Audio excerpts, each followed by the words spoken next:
Hey there, it's Amanda Kopeski, holistic health coach for women with chronic back conditions like scoliosis, which is what I have, degenerative disc disease, spinal stenosis, chronic low back pain.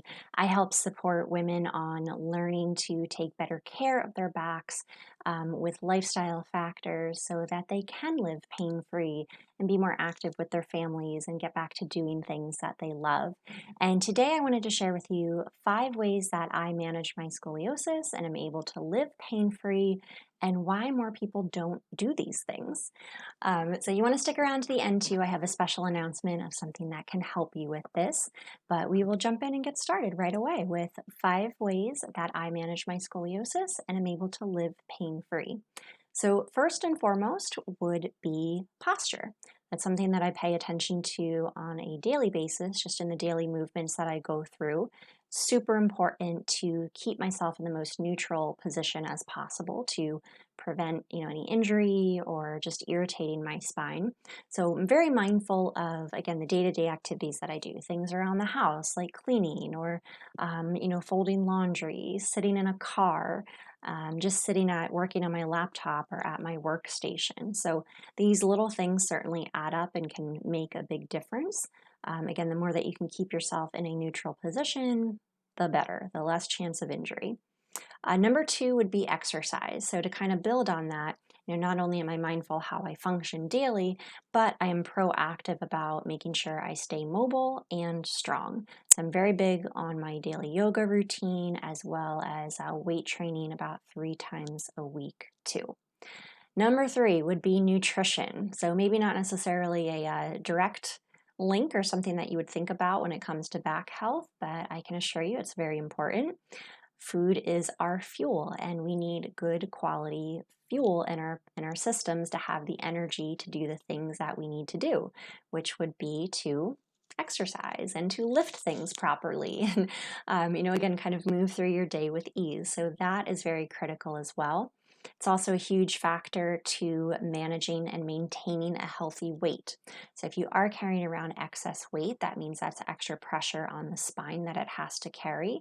Conversely, being underweight or at too low of a weight can impact your spine health as too. It's hard to maintain actual strength just with those day-to-day activities that you need to go through, again, if you don't have the weight or the strength to be able to endure that. Number four would be how I manage stress.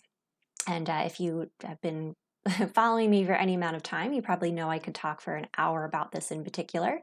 But in a nutshell, our mental and emotional stress can manifest as physical signs and symptoms in the body. So, muscle tension, inflammation, fatigue, chronic pain are very common factors of that. So, again, keeping stress levels at bay. So, again, it's not adding to, you know, um, what's the word I'm looking for? It's not piling on top of our condition or, again, a compromised spine as is. Lastly would be sleep. So sleep is very important because when our body sleeps and rests, that's when it goes into recovery and repair mode. So if we're not getting an ample amount of sleep, we're never allowing our body to do what it innately knows how to do to kind of calm down the inflammation, rest and repair and like help ourselves as best as we can. So those would be the 5 things. I can promise you I pay attention to all 5 of these on a daily basis: posture, exercise, nutrition, managing stress, and sleep. All very important. And why don't most more people do this? I know this is probably nothing new. It's not rocket science, nothing that you haven't heard before. And I think that's the problem. People think it's so simple that it's really not going to make an impact or it's not going to do anything. So it often gets overlooked. Or if you have a chronic condition like myself with scoliosis, we tend to think, well, my back is so complex, or my condition is so complex, or, so intricate and involved that I need something like super specialized. But I would argue that even if you do have a chronic condition, that oftentimes we know it can be defeating because we're often told the prognosis, things just tend to get worse as you age. Like there's no cure, it's not going to magically reverse or get better. So, in that case, I would argue that making sure you have these foundational pieces in place and are strong in all of them is even more important if you have a chronic back condition.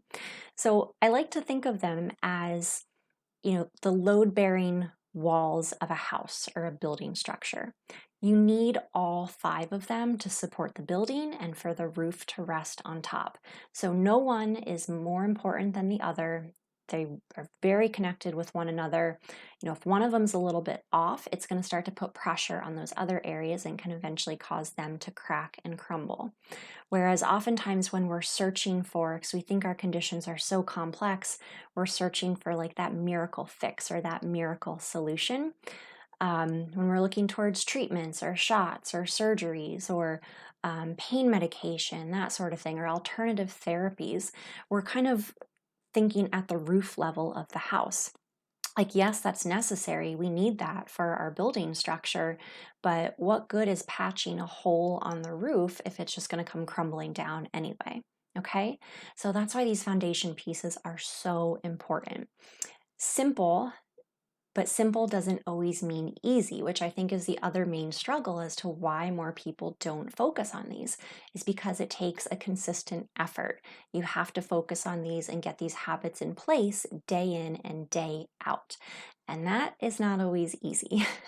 Again, the concept, the terms are simple. Simple does not always mean easy. It's just the repetitive nature of, putting these new routines and behaviors into place can be a challenge. Oftentimes when you have a chronic back condition, you may not be sure exactly what to do. I know sometimes I've heard it from so many of my clients. Okay, I always like to check like what recommendations does your doctor, your healthcare provider give you? And oftentimes they'll tell you to, you need to lose weight or you need to exercise, and that's kind of it. Like that's the end of the conversation. They send you on your way. Which certainly you can go to Google and find about a million different answers, but that doesn't, isn't always necessarily helpful. So sometimes we end up with more questions than answers. Sometimes too, whatever you find or whatever kind of research you do on your own, you have your own limitations. Certain things aren't going to work for you or you're going to have to adapt. So that again can leave you even more confused. Yeah, so it's a challenge, I'm not going to lie. But once you have that figured out, it's amazing just the benefits and the results that you can see from that. So if you're nodding along and you're like, yes, I totally get this, I need help in all of these areas, I'm going to put a link up above. I'm going to be opening a very small group coaching program for about 10 women where we are going to work through these five foundational principles together. I'm calling it the Healthy Back Blueprint.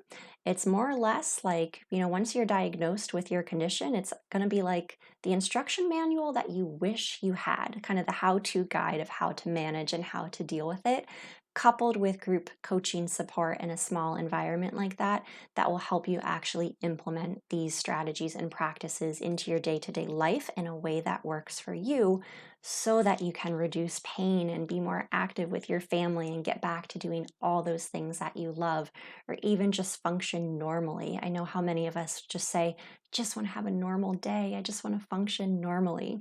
So this is going to be a first-time offering. Like I said, it's going to be limited to a very small group of women to start. It's going to be at a special founding members price, which will be the lowest that I will offer it at. There's a link up above, amandakopeski.com/waitlist. If this sounds like you, like something you'd be interested in, join the waitlist. I'll be sending out more information and details, and you will also be one of the first ones to notice when the doors do open, so you can grab a spot, and also some early bird bonuses that I'll be throwing in there too for this early access group. All right, so I hope this was helpful for you. Let me know any questions you may have, and I will see you in the next one. Bye.